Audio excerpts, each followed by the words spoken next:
بسم الله الرحمن الرحيم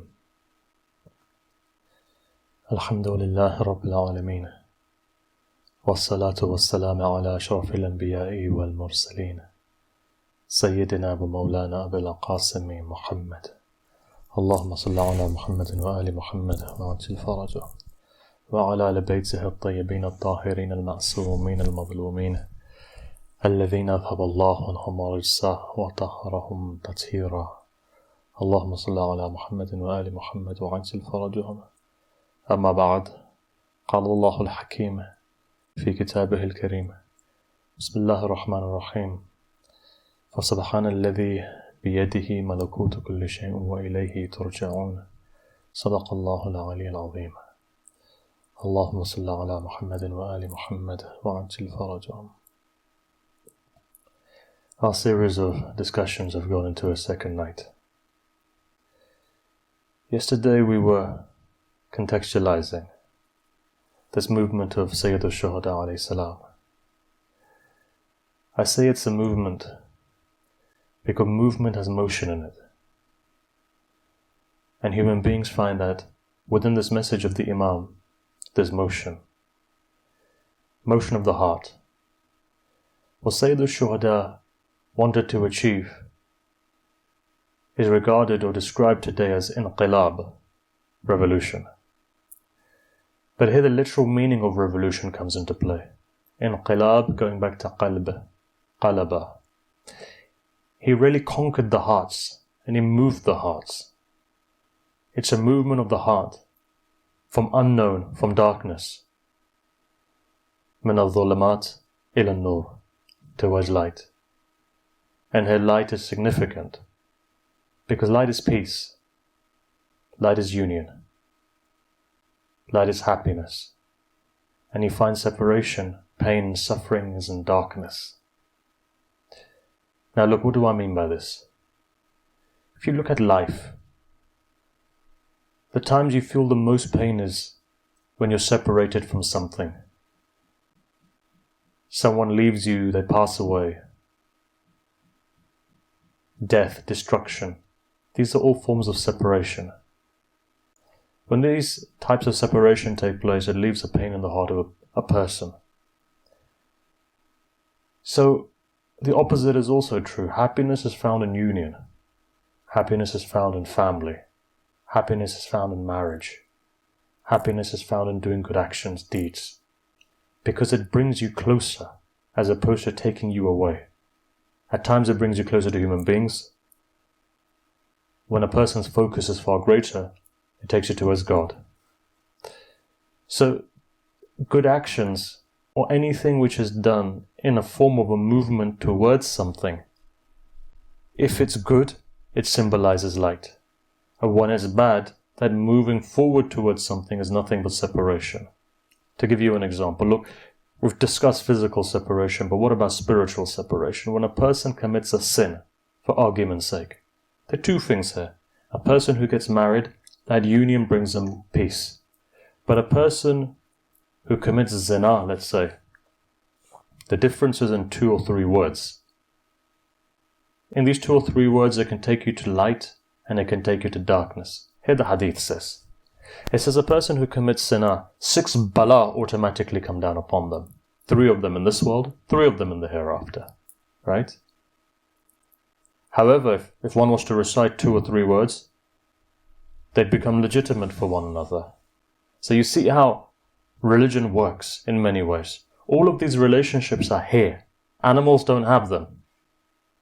They go back to what is known as a philosophical, intangible, which in the Arabic they would say, Maqulat Thanawi, for example. It goes back to secondary intelligibles. That's the word I was looking for. Secondary intelligibles, in the philosophical sense of the word. But look, relationships are created in the mind, or in the aql. Mind is a part of the aql itself. So for example, if I'm somebody's brother, it has no physical manifestation in the outer world. It's a relationship which is found specifically for human beings. We can give that nisbah to animals, But the fact is there's nothing physical out there. So when we give the nisbah to animals, you can see two animals born from the same mother. You'd say, okay, there's brother, there's sister. But does an animal truly comprehend that? It wouldn't do, because its intellect, you could say, is very much limited, or some would argue there's no intellect there. So you see, much of the relationships we find that God has tested us with is actually specifically for human beings because they're created in the mind. And therefore what's important is to respect those relationships. As you respect him, you move towards light. And as you disrespect him, you move towards darkness. You do good to your parents, and it doesn't matter who it is. Just doesn't need to be a Muslim. It could be anyone, 7 billion, be a believer or non-believer. Look, God has created a system in the world. Whether you're a believer or non-believer, it makes no difference. If you're good to your parents, if you're good to your spouse, if you're good to your relations, immediately two things happen.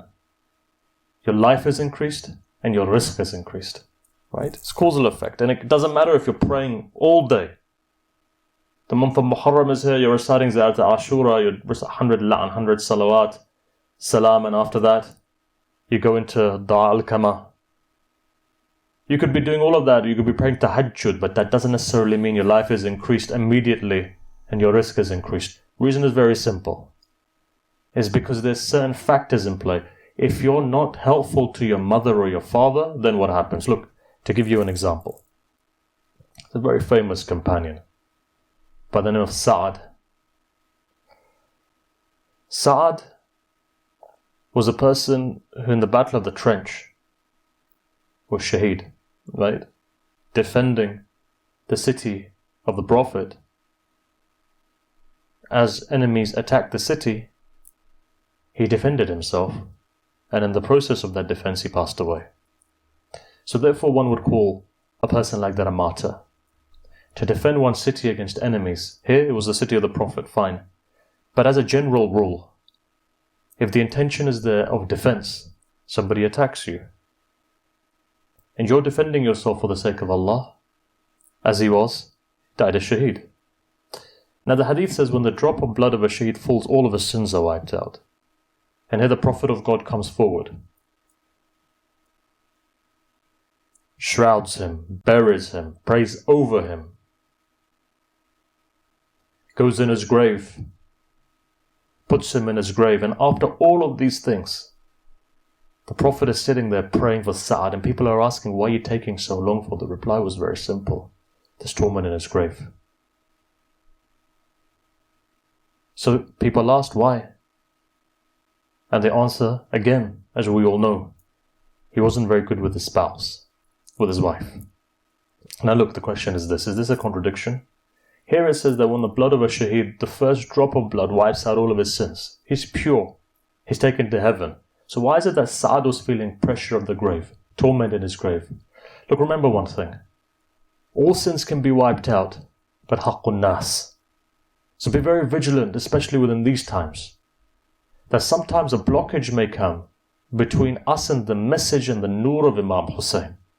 Sometimes we may not feel it. And the reason why it isn't is because there's a potential that we may have haqqun nas on our shoulders. It's for all of us. Haqqun nas means what? The rights of the people. And the closest rights that you have are your parents and your spouse. It's very important to remember these things.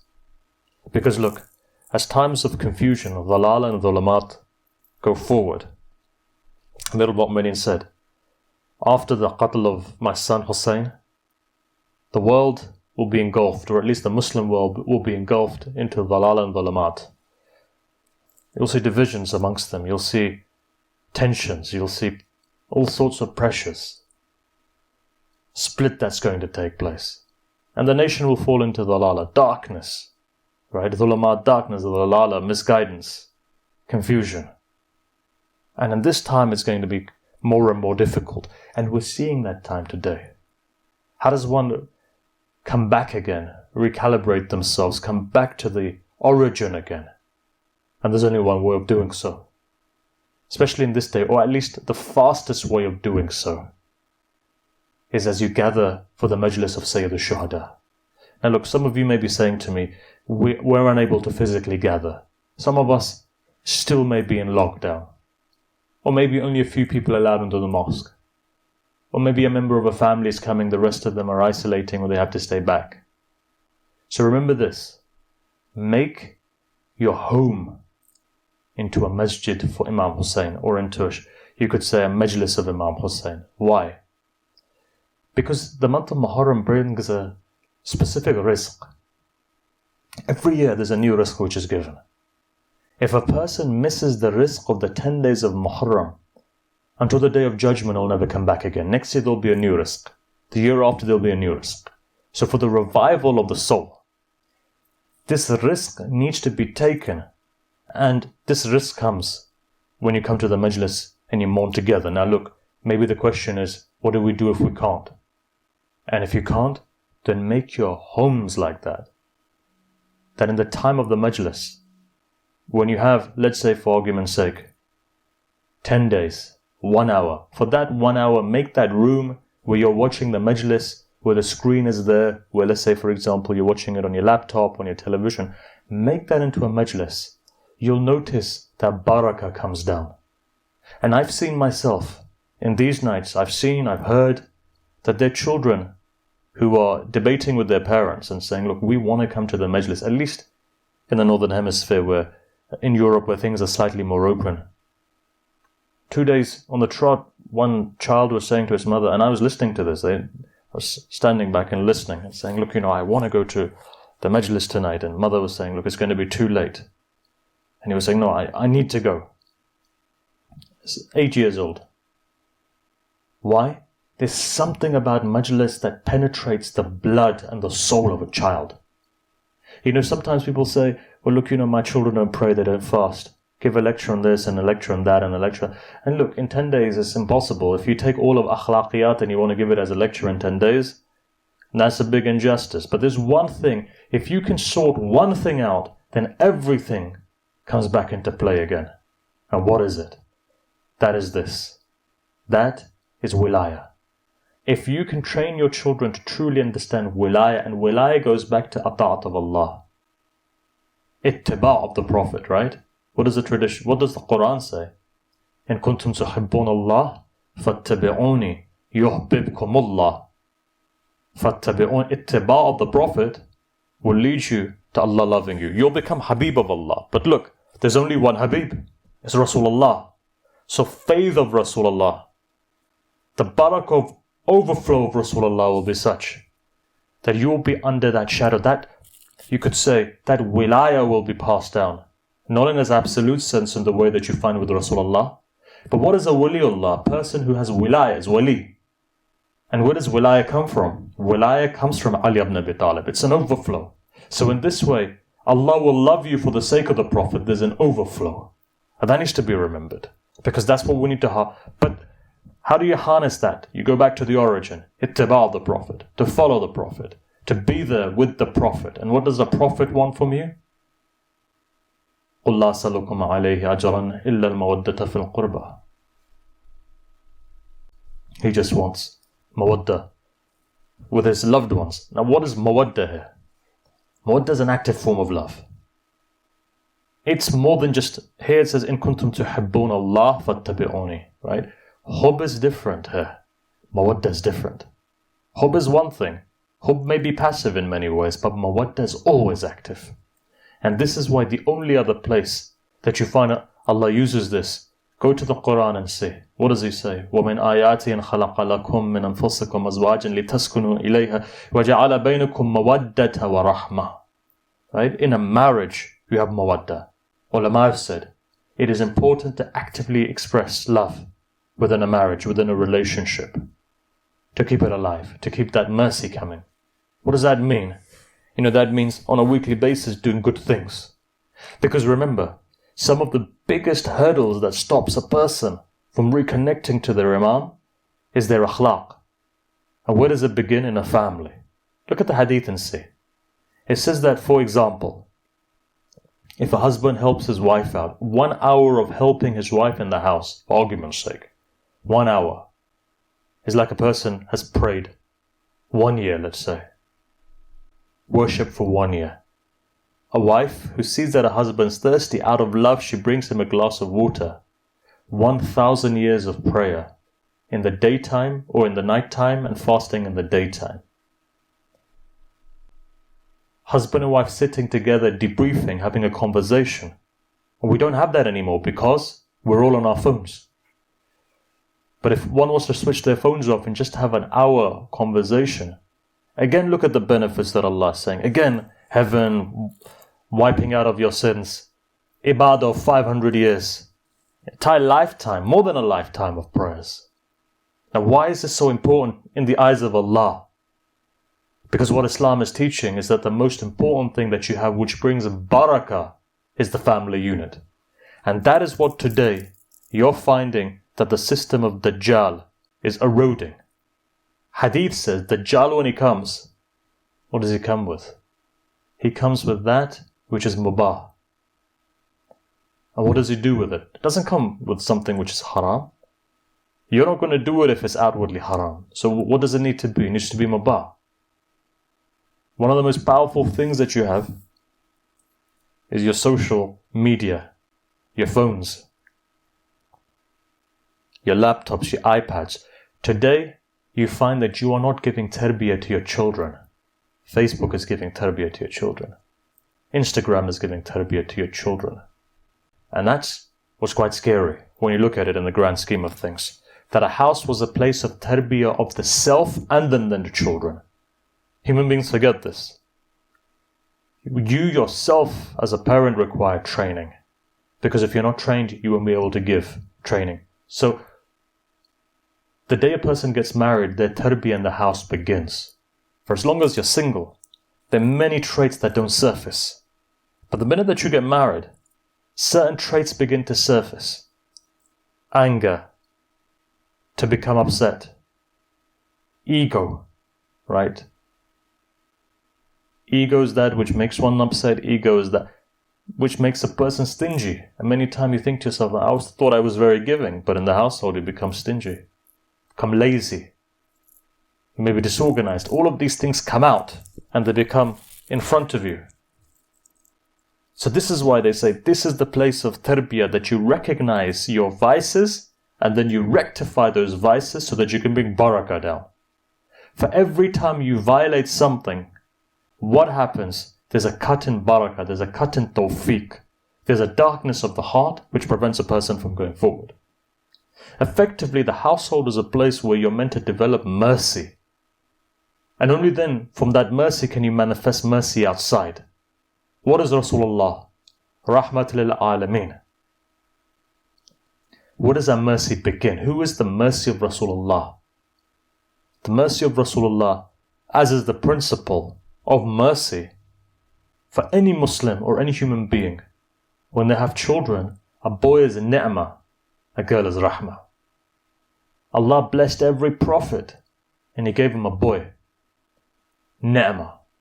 But when it comes to the final prophet, He gave the final prophet rahmah and He made him rahmat lil alameen. Where does it start from? Take it back and see, family unit.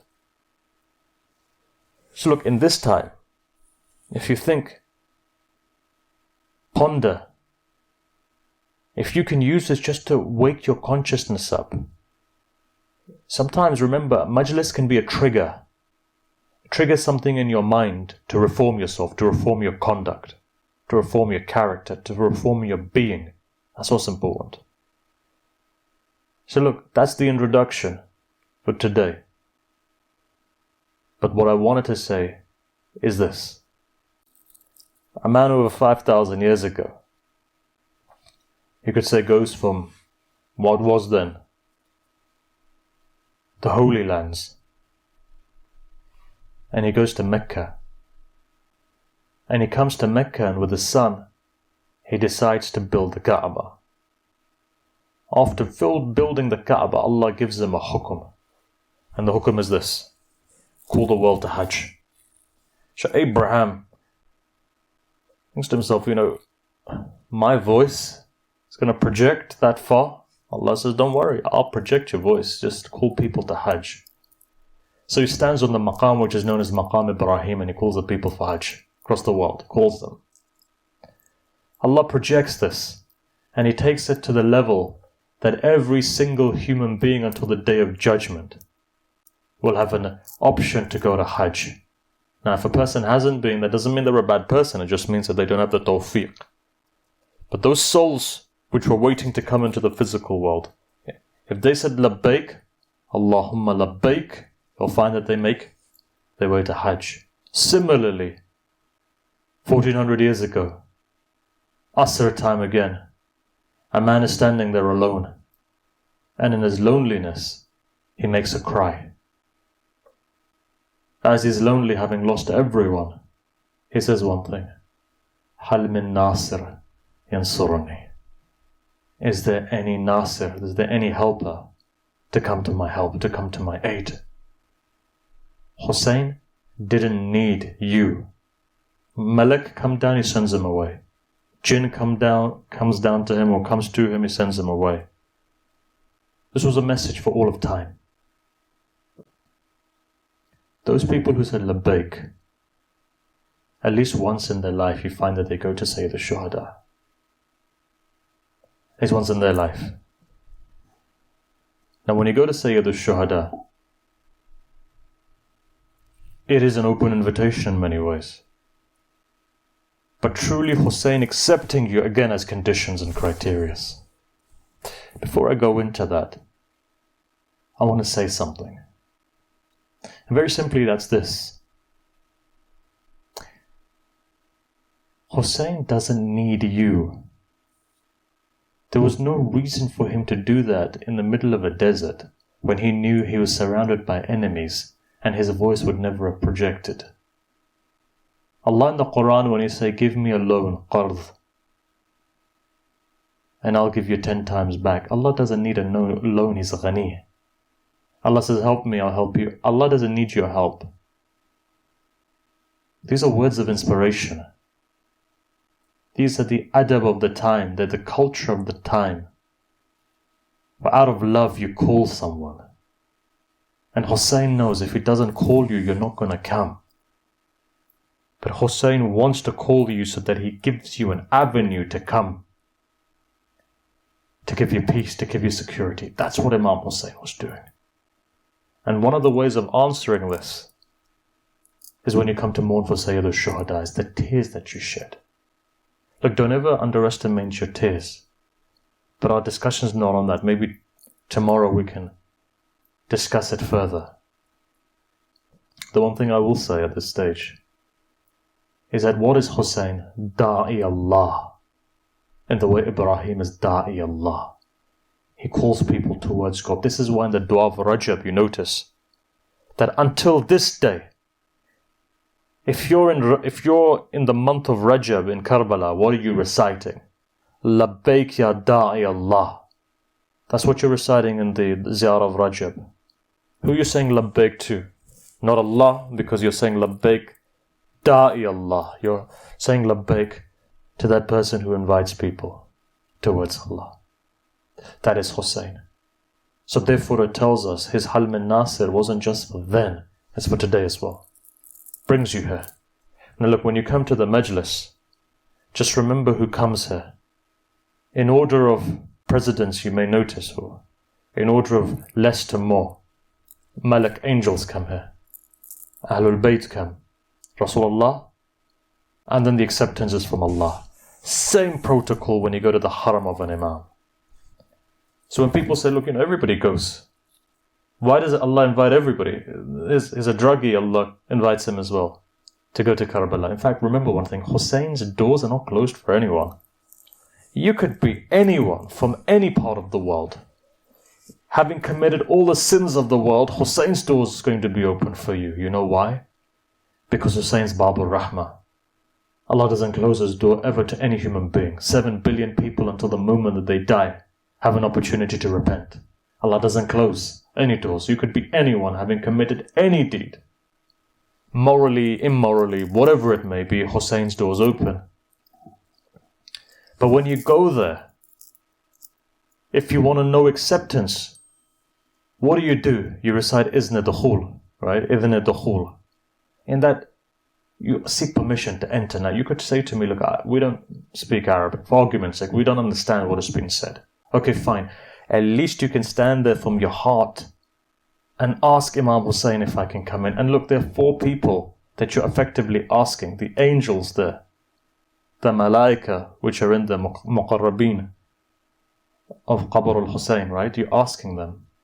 And then at the same time, you're asking Ahlul Bayt and you're asking the Prophet. And ultimately, you go back to God. If all of these 4 units are satisfied, then you find that there's another state of being when you enter. And you'll feel that your heart becomes munqalib in a way. So the milak of acceptance is when tears come, in the words of Ayatollah Bahjat, when tears come into your eyes, Hussein has accepted you to come inside. And when you go to any of the other Imams, when you find that your heart changes, remember this is a makan of taharat, purification. Why Ahlul Bayt are pure? If a person who's evil comes there, they'll feel bewildered. They'll feel almost as if they want to run, or they feel anxious, or anxiety will kick in. But when a person's heart is pure, even if there's 1 million people on the day of Arba'in rushing towards the shrine of Imam Hussein, you still feel peace when you go towards Hussein. You wouldn't want to turn back and run away. To give you an example, let's say I go to somebody's house. When I go to someone's house, if his wife doesn't like me, then I'm not going to get the best reception, or if his children don't like me. If a member of the family in the house dislikes me, you find that the whole persona of all of the household changes. But if you find that everyone likes me in there, then you find that they'll give me respect to the extent that generally you wouldn't get that type of respect outside when you're walking the streets. So what does that tell you? When the Malaika and Ahlul Bayt and the Prophet and Allah ultimately like you, you go into that shrine, you become mukarram in a way that whatever you ask for comes true. The same situation also is found here. Same situation when you come to the majlis of Imam Hussein is found here. Whenever you come to the majlis of Sayyid al-Shuhada, these malaika are waiting to accept your prayers. Question is this: how pure is my heart? There needs to be a purity of the qalb. How does one become pure? Here, coming to the point. How one becomes pure is when they cry for Imam Hussein, when there's adab in the majlis. Sometimes people come, they stretch their feet out. Look, if Rasulullah was sitting there, would you stretch your feet out to the Prophet? No, you wouldn't do. Adab is needed. Barakah is coming, right? Adab needed. This is why we train our children here. And then after that, when you've come in, there's adab here, you're sitting properly, nicely. Even if you don't understand the majlis, let's say, for example, your language is Farsi, you don't understand English. Or your language is Urdu and you don't understand English. Or let's say your language is English and you go into a Farsi or Urdu or Arabic majlis. And there are no other places for you to go because there's no other places where you can go to majlis. Then at least it's sufficient for you to sit there and wait for that Hussein to come. You notice when the name Hussein is mentioned, there's a movement of the heart, brings tears. It is the tears that Amir al-Mu'mineen says, وَسِلَاؤُهُ الْبُقَى. The tears that you shed. Those tears are the ones that cleanses the heart and brings you closer to Allah, to Ahlul Bayt, to acceptance. So look, our time again is fast moving. And it's my responsibility to make sure that we conclude on the right time for you so that you don't feel overburdened in this discussion. I was told to try and conclude it within between 30 or 40 minutes. Though there's much to say, I'm going to bring this discussion to an end. We've been talking for half an hour or so. But the reason why I'm going to bring it to an end is because I want to... Did they talk about a young man? Look, I remember I was on Hajj. A man from Scotland came to me. He was a doctor.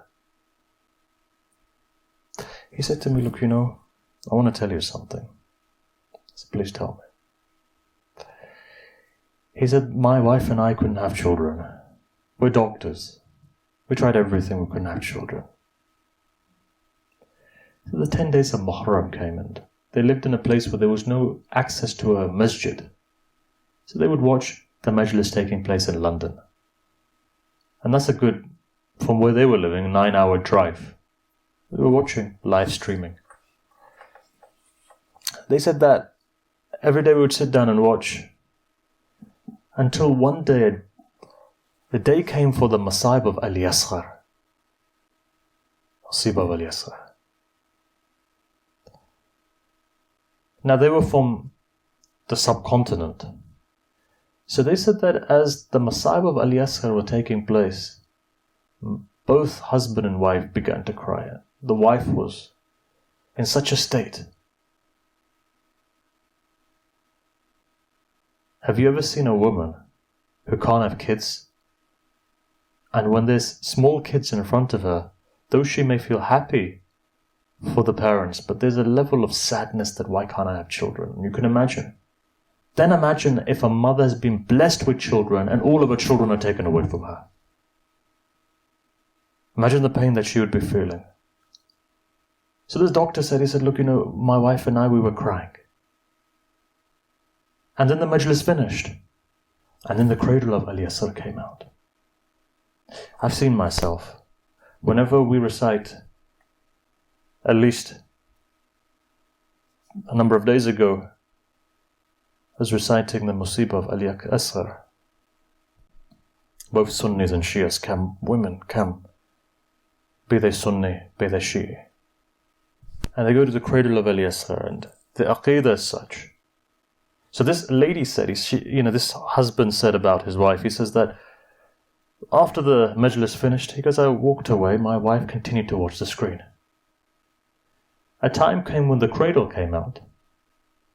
So she called me, she said, look, we've gone to every single door. All of those doors were closed to us. Why don't we take the wasila of this cradle? He says, she held my hand, both of us cried. With a Sayyid al-Shuhada. We're watching from this television, from this computer set, because we can't physically be there. For the sake of this cradle, for the sake of your son Al-Yasghar, give us a child. 9-10 months later, Allah gave them a son. That is the power of faith, and that's what tonight signifies. Look, let me say something to you. The two women in Karbala who went and you could say, shed deep pain with Sayyidah Zainab. If I was to say complain is too harsh. But at least you could say they in a way protested. In a way they showed their grief to Sayyidah Zainab. One of them is Farwa, the mother of Qasim. And that was when she looks up and she says to Sayyidah Zainab, she says, Zainab, my son was young man when he went. What's Hussein carrying on his back? But another time was a lady by the name of Rabab. The time she complained was this. Shame Ghariba came. She was standing 70 paces away. Shimr was walking towards her daughter. When Shimr grabbed her daughter by the hair is when she turned around and she complained to Sayyidah Zainab. She says, look at what he's doing to my daughter. That Rabab is a mother who'd lost all of her nasl. In one go she'd lost all of her children. This is why when she comes for Arba'in and Imam Sajjad wants to go back to Medina, she says, son, Sajjad, leave me here. Says, why? Says, I've got nothing to go home to. My son and my husband are lying here. My daughter is in Damascus, in Sham. What am I going to go to Medina for? Leave me here so that tomorrow if the Zawar of Hussein come, at least I can point out and say, this is the qabr of Hussein. Look, I can't recite anymore. The only thing I'll say is this. They say that on that day when Sayyid al-Shuhada was alone, and he said, Hal min nasiri yansurana. Is there anyone to help us? Is there anyone to help the haram of Rasulullah? They say a small baby chucked itself onto the floor. All the women began to cry. Imam comes forward and he says, Zainab, in my lifetime, why are the women crying for? I'm alive. He says, no, it's not because of that. It's the child's chucked himself. It replied to your plea of in your ghurba, in your loneliness. Here when they say Sayyid al-Shuhada took the child, wrapped it up in white cloth like a coffin. Look, I wish I could recite all of the musibah here. I won't do. I'll just say one thing, and you do dua. Remember, when tears are in a person's eyes, or at least when the masa'ib come in, you pray, Allah accepts your prayers. One thing I'll say is this, and that's it. When Mukhtar asked Hurmala, he says, Hurmala, what did you do in Karbala? He said, I fired 3 arrows. He said, I fired 1 arrow when Abbas was coming back from the Euphrates. He didn't have any arms, and I fired it onto the water. He said that when the container burst, says Abbas burst himself. His entire motion of living, purpose of living was destroyed. Abbas was finished. He says second arrow that I fired was when Hussein was on his horse. For the final time when Hussein was there, I fired an arrow that went through his mouth and it hit Hussein so hard that he fell to the ground. He said, but there was 1 arrow that I fired. That when I fired that arrow, I dropped it twice. When Umar ibn Sa'ad asked me, he says, look, if somebody was to say to me, the most shaqi person, I says, you, how comes you've dropped it? Can't you kill a child? He says, not about killing a child. He says, every time I want to fire the arrow, a woman dressed in black comes in front of me and says, Hurmala, don't you have any children of your own? He says, when I fired that arrow, it went from ear to ear. Blood came into the hands of Hussein. Hussein rubbed it on his face. But the most painful moment is this. 11th of Muharram comes, 71 heads are raised on a spear. A man comes to Umar ibn Sa'ad, says, there should be 72 heads. I saw Hussein go to the back of the tent. He was burying something. Rabab's arms are tied behind her back. She watches as 3 horse riders come with spears in their hand and they're hitting the ground. And every time they hit the ground, you see this mother look towards the body of Sayyid al-Shuhada. Tears are in her eyes. A final time comes when she collapses, and that time was when the spear went in.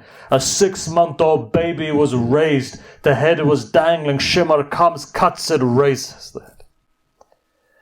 Inna lillahi wa inna ilayhi raji'un. Wa sallallahu ala Sayyidina Muhammad wa alihi at-tahirin.